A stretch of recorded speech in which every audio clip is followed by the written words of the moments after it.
Hey guys, I hope everybody's having a fantastic day, whether you're watching this in the morning, in the afternoon, or in the evening. I'm glad you guys are here. Today is another little episode of 5 Knives Fast. And these are going to be some kind of more unique knives that have stayed keepers in my collection and are great knives, just don't get enough publicity, like this Ferrum Forge Drop Buck. Great little knife. This is not going to be one of the 5 that we're going to talk about, but similar to this, where it's got kind of a penguin shaped blade, unique all the way around, flipper and a deployment hole, super slicey, great action, very nice knife that I wish I carried more. Titanium frame lock. Again, I think it was OEM'd by We, but it was a drop and a Ferrum Forge collaboration, and I really like it. I like the blade, I like the grind, I like everything about it. Very unique knife, the Ferrum Forge Buck. But let's look at these and kind of look at 5 knives that are definitely unique, that are in my collection for a reason, that I've really enjoyed.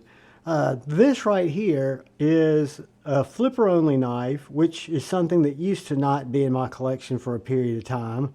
But this knife is a Kizer Mercury, and it is so unique. When I first saw it, it is kind of almost like a straight razor design, but it is titanium handle with this really nice micro milling.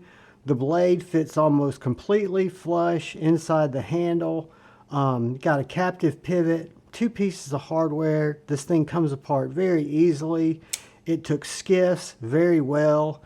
Got a very light S35 VN blade that is just an absolute screamer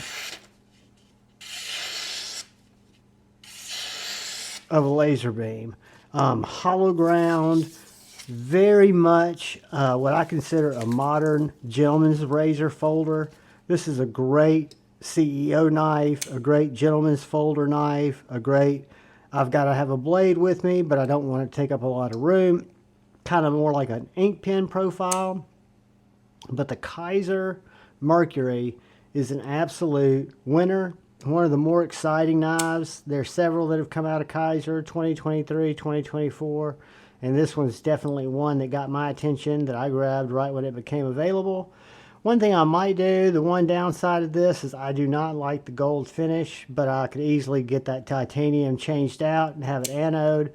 I might do that. Might reach out to my brother Dopey. But coming in at one of these 5 fast knives is the Kizer Mercury flipper banging little straight or curved edge razor.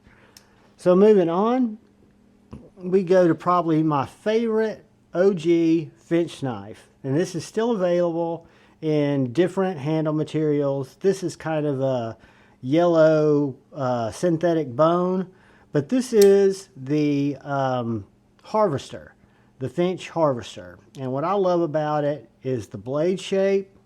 I love the way the blade pulls material into the cut all the way through the cut because of the shape of that blade. I also love the fact that it is very much utility cutter, whether I'm cutting out roofing materials, whether I'm cutting carpet, you name it. This knife is so well designed for either a detailed cutter, a slicer, a strap popper, and it is a frame lock or a concealed frame lock, bolster lock, flipper knife, but it does have these 2 bolsters because this is kind of like a modern traditional, and you can easily get the middle finger flick off of that nail nick. One of the reasons I really love the Harvester is because I have that reverse flick. All the Finches that have stayed in my collection are just favorites of mine.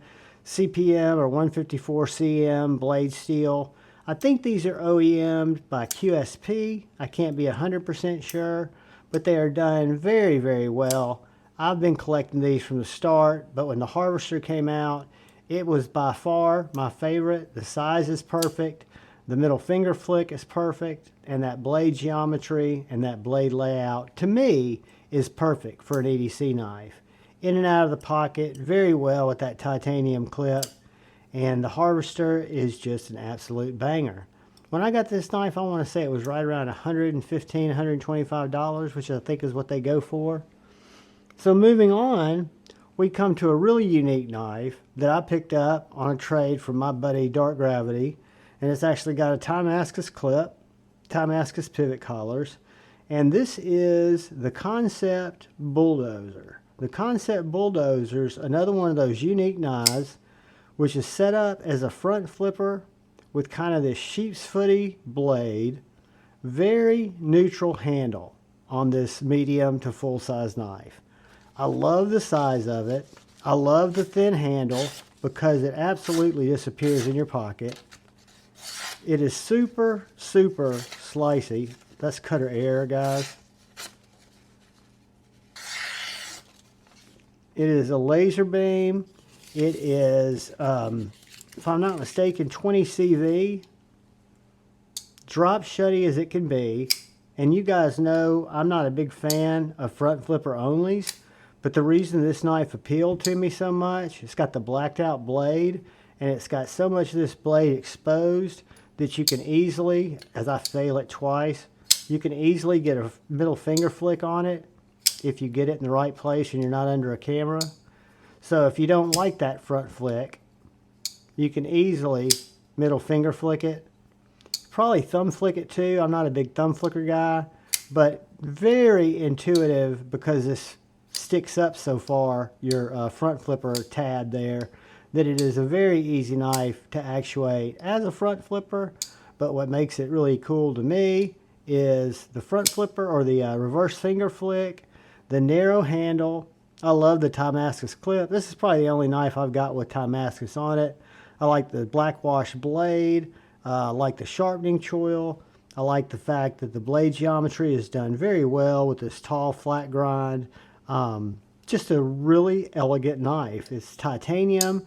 This is the titanium with Damascus, I guess you call it appointments, which was one of the upgraded bulldozers.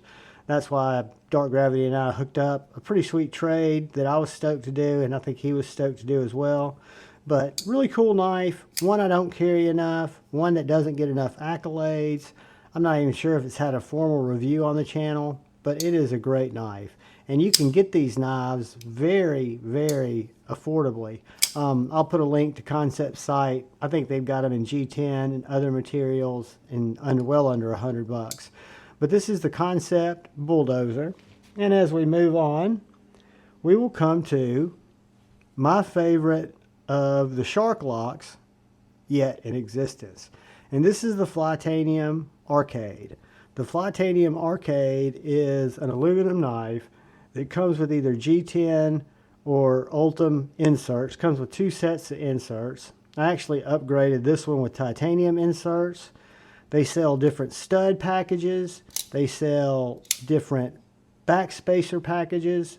I picked up this black titanium backspacer along with the black titanium insets just to kind of dress this one up a little bit. It comes with standoffs naturally, but it is an S35VN shark lock that's manufactured over in Taiwan, the same plant where the Demco 20.5 and 20S or Bull Shark are manufactured. I verified that with Andrew Demco.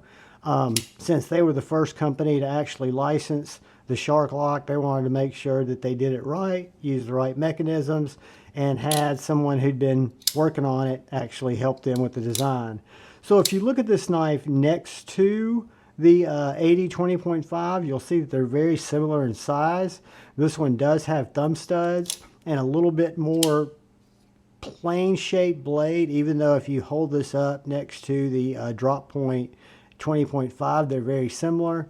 But the rounding or the contouring on these aluminum scales, the ability to have a titanium or G10 inlay, to add a backspacer from Flytanium, and they also, if I'm not mistaken, will be selling studs to match or contrast. So the fact that they've kind of come up with a modular way to offer this locking mechanism, which is one of my favorites, has really been cool. I'm a big fan of it. It is the Flytanium Arcade, or as I call it, the AD 20.6. Great knife, one that doesn't get enough love here on the channel, but it's really a fantastic, fantastic knife. Has great cutting geometry, literally a laser beam. So let's look at number 5.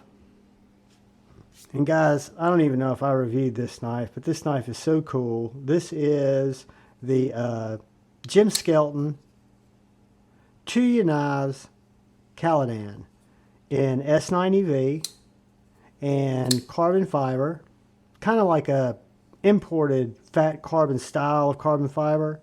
I don't know the exact maker of this carbon fiber, but you've got this reverse frame lock or this concealed frame lock. You've got some of the drop shuttiest action and snappiest action I've felt on any knife, any flipper. You got a good sharpening choil. Could be a little better, but it's still fine. You've got this drop pointy slash spear pointy blade, this S90V, beautiful polished satin blade, and just an absolute shredder. Therapeutic cutter, also a Slurpee saver, because you've got not only fantastic access to that lock bar, but you've got this natural hand grip that will hold and lock your hand into the handle. You don't even feel the clip. And then if you had to use this for piercing or puncturing, your hand's not going to slip out of that grip.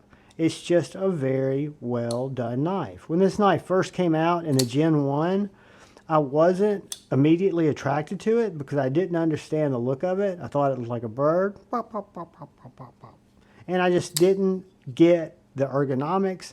I didn't get the glory of the overall way that it feels in your hand and the way that it performs as just a knife. S90V, the blade finishes are some of the prettiest I've seen in a very long time. I should have known Gemm Skeleton doesn't do anything half-ass, but titanium bolsters, beautiful, beautiful carbon fiber handles. They make this in other variations as well, but that is the Tuya Caladan. Then we had the Flytanium Arcade. We had our Kansept Bulldozer in 20 CV. We had our Finch Harvester in 154. And then we had our cool little street razor, Kaiser Mercury. And then our honorable mention opener was the Buck by Drop and Ferrum Forge. And we've got our Be Up logo by brother Joe Isabella. And guys, I appreciate you taking the time to watch my knife content. Again, if you're so inclined and you haven't had a chance yet, if you'd hit that subscribe button, the bell notification icon, it would be awesome. Thank you again to all the channel members. And please look out for the guy or gal to your left. Please look out for the guy or gal to your right. Please look out for each other. Go forward with love in your heart. And please choose debate, not hate. I love you all. Peace. Be up.